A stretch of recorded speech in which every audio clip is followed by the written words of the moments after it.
योरोमन अन्योंकाश्मिका। Hello everyone. दोस्तों, यूँ तो मैं आपको रेगुलर किसी न किसी वेब सीरीज की स्टोरी एक्सप्लेन करती हूँ, लेकिन आज मैं आपको एक ऐसी मूवी की स्टोरी बताने जा रही हूँ जो रियल लाइफ बेस्ड स्टोरी है और इस मूवी ने कोरियन लॉ को चेंज करने पर मजबूर कर दिया। और मेरा भी आपको यही सजेशन है कि आपको ये मूवी एक बार हर हाल में जरूर देखनी चाहिए। तो मूवी के बारे में बात करें उससे पहले आपको इस रियल लाइफ स्टोरी के बारे में थोड़ा जान लेना चाहिए।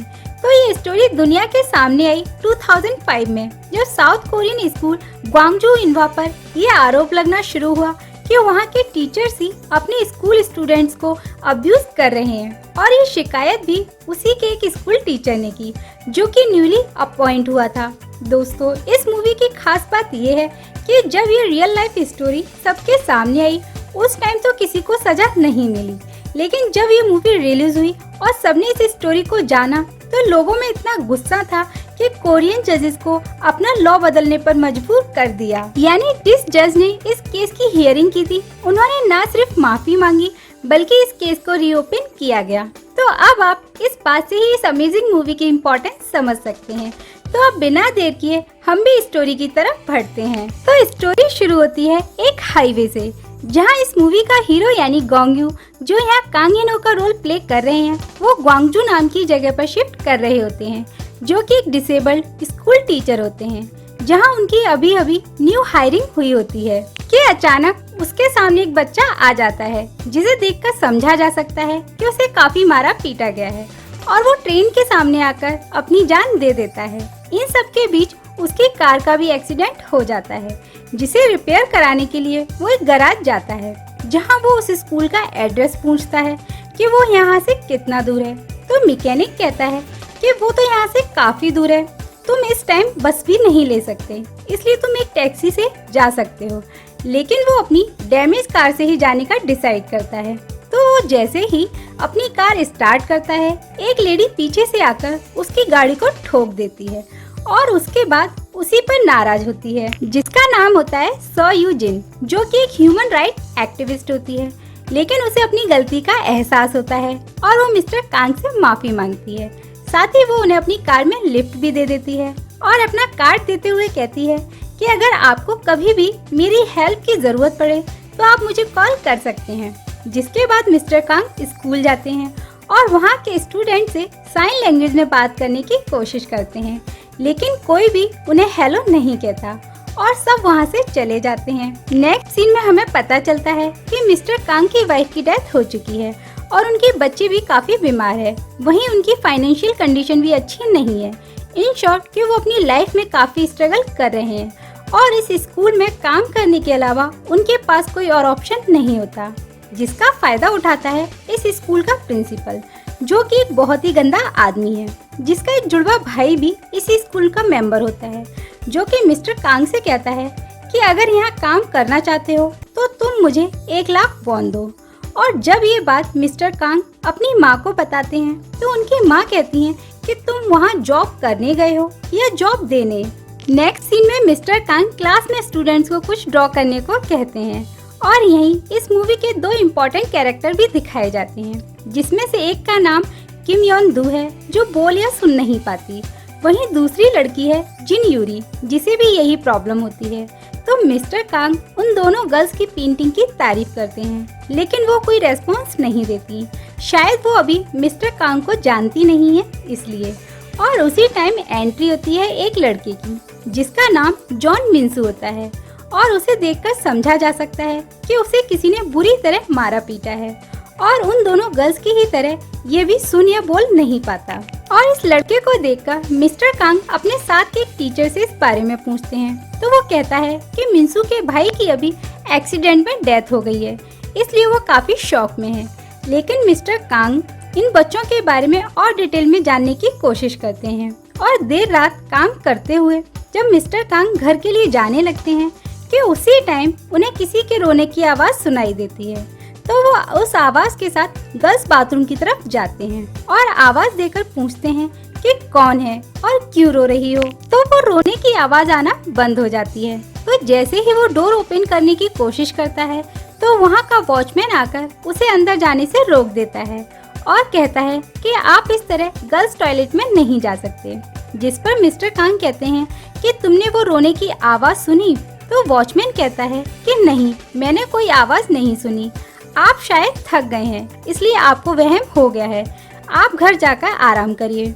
तो वो घर चला जाता है। नेक्स्ट डे हम देखते हैं कि स्कूल प्रिंसिपल एक ऑफिसर को रिश्वत देते हुए कहता है कि इस बात को यहीं खत्म करो।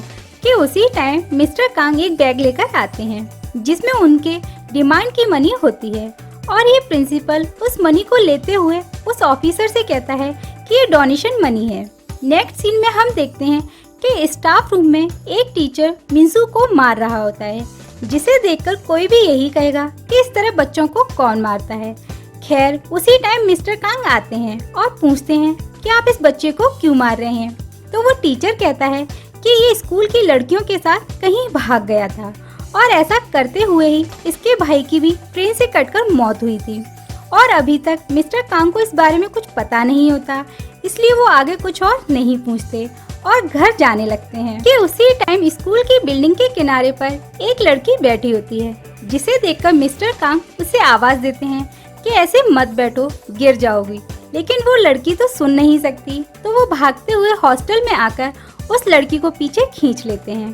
तो वो लड़की काफी डर जाती है, जिस पर मिस्टर कांग उसे एक डॉल देकर शांत करने की कोशिश करती हैं। तो वो लड़की उनका हाथ पकड़कर उन्हें जाने से रोकती है और उनको एक जगह लेकर जाती है, जहां उन्हें फिर से किसी बच्चे के रोने और चीखने की आवाजें सुनाई देती हैं। तो वो अंदर आकर देखने की कोशिश करते हैं।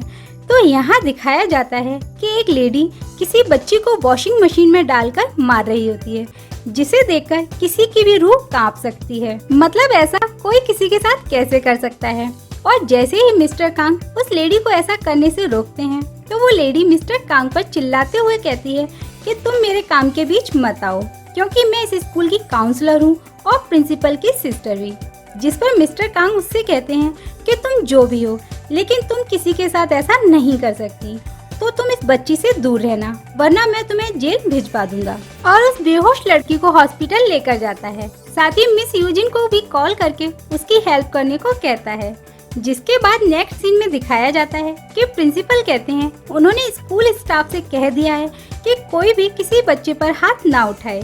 साथ ही प्रिंसिपल उस बच्ची के बारे में भी पूछते हैं कि वो बच्ची कहाँ है, वो रात से घर नहीं आई। जिस पर मिस्टर कांग कहते हैं कि वो पास के ही हॉस्पिटल में एडमिट है और जल्दी ठीक होकर आ जाएगी। जिस पर प्रिंसिपल उस हॉस्पिटल का नाम पूछता है कि उसे किस हॉस्पिटल में एडमिट किया है। इधर मिस यूजिन मिस्टर कांग को कॉल करके बुलाती हैं और कहती हैं कि बहुत इम्पोर्टेंट बात करनी है, इसलिए जल्दी आओ। तो मिस्टर कांग उनसे मिलने एक कॉफी शॉप में जाते हैं, जहां मिस यूजिन बताती हैं कि स्कूल प्रिंसिपल ने उस बच्ची को सेक्सुअली अब्यूज करने की कोशिश की थी, लेकिन वो ऐसा नहीं कर पाए क्योंकि वो अभी काफी छोटी है। जिस पर मिस्टर कांग यकीन नहीं करते। तो मिस यूजिन उन्हें एक पेपर दिखाती है, जिस पर योंदू ने सब लिखा होता है कि कब और किसने उसके साथ क्या क्या किया। जिस पर मिस्टर कांग कहते हैं कि तो फिर इसकी कंप्लेंट करनी चाहिए। जिस पर मिस यूजिन कहती हैं कि वो ट्राई कर चुकी हैं और पुलिस वाले भी उनसे मिले हैं, इसलिए कोई हमारा साथ नहीं दे रहा। और यही हमें ये भी पता चलता है कि इसी बात को छुपाने के लिए उस ऑफिसर को पैसे दिए जा रहे थे और उन बच्चों को इसीलिए मारा पीटा जा रहा है। और वो लेडी उस प्रिंसिपल की लवर है और जब भी वो प्रिंसिपल किसी भी लड़की को अब्यूज करता है तो वो लेडी उन सभी लड़कियों को मारती है। इधर प्रिंसिपल उस लड़की को लेने हॉस्पिटल आता है और जब इस बात की जानकारी मिस्टर कांग को होती है तो वो हॉस्पिटल की तरफ भागते हैं, लेकिन उन्हें आने में देर हो जाती है, यानी प्रिंसिपल उस लड़की को लेकर चला जाता है। तो मिस्टर कांग स्कूल की तरफ भागते हैं कि उसी टाइम मिस यूजिन उन्हें रोकते हुए इशारा करती हैं कि योंदू यहाँ है, यानी वो एक अलमीरा के पीछे छुपी होती है, जिसे लेकर वो ह्यूमन राइट सेंटर जाते हैं, जहाँ सेंटर मिस यूजिन को उसकी स्टोरी रिकॉर्ड करने को कहते हैं, जिससे वो कोर्ट में प्रूफ के तौर पर यूज की जा सके। जहाँ योंदू अपनी स्टोरी बताती है। दोस्तों यहाँ आपको बता दें, ये स्टोरी काफी लोगों को परेशान कर सकती है, लेकिन ये एक ट्रू स्टोरी है जो कि अब आपको यहाँ से पता चलेगी। तो योंदू बताती है कि एक दिन प्रिंसिपल ने उसे उसके ऑफिस में बुलाकर उसके साथ उल्टी सीधी बातें करना शुरू कर दिया और उसके साथ बदतमीजी भी करने की कोशिश की, जिससे बचने के लिए वो बाथरूम में छुप जाती है तो वो उसे वहाँ भी ढूंढ लेता है और उसका रेप करता है। और ऐसा ही उसने यूरी के साथ किया होता है। और इतना सब करने के बाद भी वो उन दोनों को मारने की धमकी देता है और कहता है कि अगर ये बात तुमने किसी से भी कही तो तुम्हें उसी दिन मार दिया जाएगा। ये सब सुनकर मिस्टर कांग को गुस्सा आता है। नेक्स्ट डे मिस यूजिन उसकी रिपोर्ट करने पुलिस स्टेशन जाती हैं, जहां एक ऑफिसर ये कहकर रिपोर्ट लिखने से मना कर देती है कि इन लड़कियों का रेप स्कूल के बाद हुआ था, तो ये उनके कंट्रोल में नहीं आता, जो कि एक बहुत ही वाहियात एक्सक्यूज होता है। साथ ही वो ऑफिसर कहती है कि इसकी रिपोर्ट सिटी पुलिस स्टेशन में जाकर लिखाओ, जिस पर मिस यूजिन कहती हैं कि यही बात सिटी स्टेशन में भी कही जा चुकी है। इसलिए मिस यूजिन उस ऑफिसर पर नाराज होते हुए कहती हैं कि वहाँ बच्चों का रेप किया जा रहा है और यहाँ लॉ के नाम पर तमाशा हो रहा है। जिसके बाद वो एक बार फिर से सिटी स्टेशन जाती है, तो वो कल्प्रिट ऑफिसर फिर से उनकी एफआईआर लिखने से मना कर देता है कि उसी टाइम मिस्टर कांग का कॉल आता है, जो बताते हैं कि उन्होंने एक रिपोर्टर से लाइव ब्रॉडकास्टिंग की बात कर ली है, जहां उनकी लाइव ब्रॉडकास्टिंग शुरू होती है। तो वो रिपोर्टर मिंसू से पूछता है कि तुम्हारे भाई को क्या हुआ था, जिस पर मिंसू बताता है कि उसके स्कूल टीचर उन दोनों को फोर्सफुली अपने घर लेकर गए थे, जहां उन्होंने उनके कपड़े उतारकर उनका अब्यूज करना शुरू कर दिया, जिसका ऑब्जेक्शन करने पर उन्होंने हम दोनों भाइयों को इतना मारा कि हम दोनों वहां बेहोश हो गए। आगे वो बताता है कि ऐसा वो टीचर अक्सर उनके साथ करता था और जब ये ब्रॉडकास्टिंग पब्लिकली सब देख लेते हैं तो मजबूरी में उस ऑफिसर को प्रिंसिपल को अरेस्ट करना पड़ता है, लेकिन वो प्रिंसिपल उसे फिर से पैसे का लालच देता है। तो वो ऑफिसर उन्हें बचने का रास्ता भी बताता है कि ऐसा लॉयर हायर करो जो जज को भी अच्छे से जानता हो। तो वो ऐसा ही करते हैं और हायरिंग शुरू होती है, जो कि काफी इंटरेस्टिंग है। यानी यहाँ ऐसे पॉइंट्स दिखाए गए हैं जो काफी इंटरेस्टिंग है, जैसे कि मिस यूजिन कहती हैं कि यहाँ एक इंटरप्रेटर भी होना चाहिए क्योंकि वो बच्चे सुन या बोल नहीं सकते। लेकिन यहाँ जज मिस यूजिन की बात को इग्नोर कर देते हैं और कोर्ट से बाहर निकलवा देते हैं, ये कहकर कि वो कोर्ट के काम में इंटरफियर कर रही हैं। वहीं कुछ लोग मिस्टर कांग और मिस यूजिन को ही गलत साबित करने की कोशिश करते हैं, जिन्हें प्रिंसिपल ने खरीद लिया होता है, जैसे कि उस वॉचमैन को जिसे सब पता होता है लेकिन वो झूठ बोलता है। जहाँ मिस्टर कांग के लॉयर कहते हैं कि इस वॉचमैन को पहले भी इसलिए ही निकाला गया था क्योंकि ये झूठ बोलता है, और वो डॉक्टर भी झूठ बोल देती है कि योंदू ठीक थी।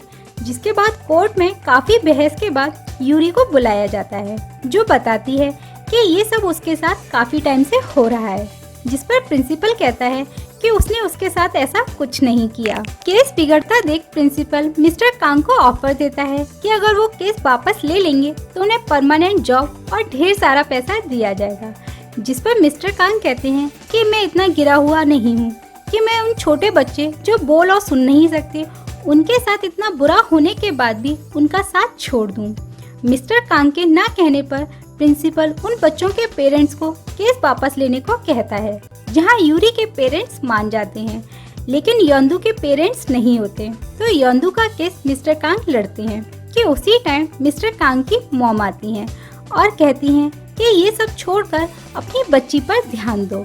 यानी वो मिस्टर कांग को फोर्सफुली ले जाने की कोशिश करती हैं, जिस पर मिस्टर कांग ये कहकर जाने से मना कर देते हैं कि अगर वो इस बच्ची का साथ नहीं दे पाए तो वो एक अच्छे डैड कभी नहीं बन सकते। नेक्स्ट डे योंदू को प्रिंसिपल और उसके भाई में से पहचानने को कहा जाता है कि किसने उसके साथ गलत किया। तो वो साइन लैंग्वेज यूज करती है, जो कि सिर्फ प्रिंसिपल जानता था। और यहाँ फिर से लॉयर प्रिंसिपल को बचाने की कोशिश करता है, लेकिन वो ऐसा कर नहीं पाते। नेक्स्ट डे मिंसू भी अपनी गवाही देने की कहता है, जिस पर मिस्टर कांग कहते हैं कि उसकी ग्रैंड मदर ने केस वापस ले लिया है, जिस पर मिंसू काफी नाराज होता है। वहीं योंदू मिस्टर कांग को कुछ सबूत के बारे में बताती है, जो कि वो लॉयर को दे देते हैं, लेकिन वो लॉयर उन्हें धोखा दे देता है और जज को वो सबूत नहीं दिखाता, जिस वजह से उस प्रिंसिपल को सिर्फ 8 महीने की सजा सुनाई जाती है। जिस पर मूवी इस मैसेज के साथ खत्म होती है कि क्या ऐसे लॉ और उससे जुड़े लोगों की वजह से ऐसे बच्चों को कभी इंसाफ मिल पाएगा। तो इस मूवी का आंसर मिलता है इस मूवी के रिलीज के बाद। जब ये मूवी सबने देखी तो लोगों में इतना गुस्सा था कि न सिर्फ उन लोगों को सजा मिली बल्कि कोरियन लॉ को भी चेंज किया गया और उस प्रिंसिपल को 12 साल की सजा सुनाई गई। और उस स्कूल को हमेशा के लिए बंद कर दिया गया। पता नहीं इस मूवी को देखते हुए मुझे बार बार निर्भया केस क्यों याद आता रहा कि उसे भी इंसाफ मिलने में कितनी देरी हुई। और यही पावर है कोरियन एंटरटेनमेंट इंडस्ट्री की, जो अपने अमेजिंग वर्क से लॉ तक चेंज कर देते हैं। तो दोस्तों, हमें आप कमेंट सेक्शन में बताएं आपको ये स्टोरी कैसी लगी। और अगर आपने अभी तक हमारे चैनल को सब्सक्राइब नहीं किया तो कर लीजिए। हम मिलेंगे आपसे जल्दी एक और इंटरेस्टिंग स्टोरी के साथ। Till then take care and सारंगेओ।